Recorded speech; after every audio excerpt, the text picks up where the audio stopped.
For years, Summit students have walked over the graves in the chapel and been very careful about not wanting to step on them. On this side, this is Sister Superior Louise, who was one of the first 8 of the Sisters of Notre Dame to come to the United States and to Cincinnati in 1840 from Belgium.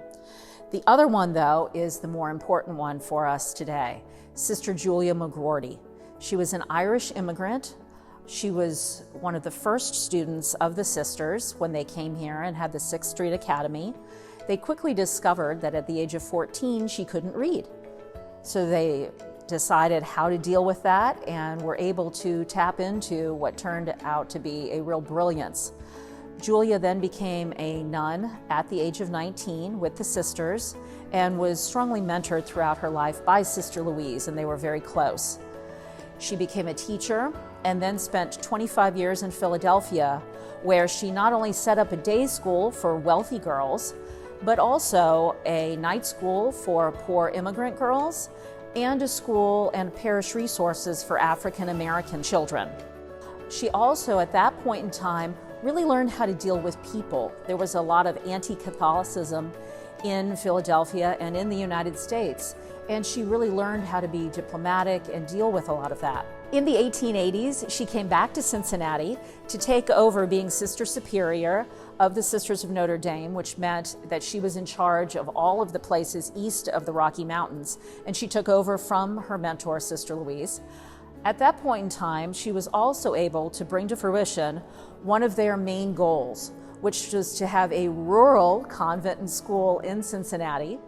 She purchased this property and then supervised the design and the building of the school and the setup of the educational and the academic programming.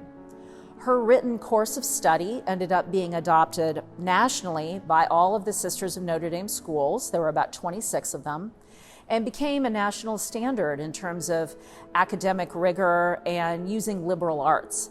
She also really emphasized the dignity of every student. In 1900, she decided that there was a real need for a college for young Catholic women. So in Washington, D.C., she founded Trinity College, which still exists today.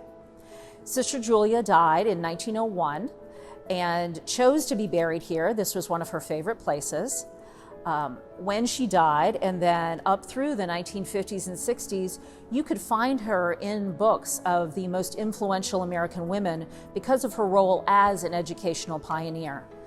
In 2012, at the request of the sisters, both of the nuns were reinterred at the Reading Road Cemetery site, which is by Mount Notre Dame High School now.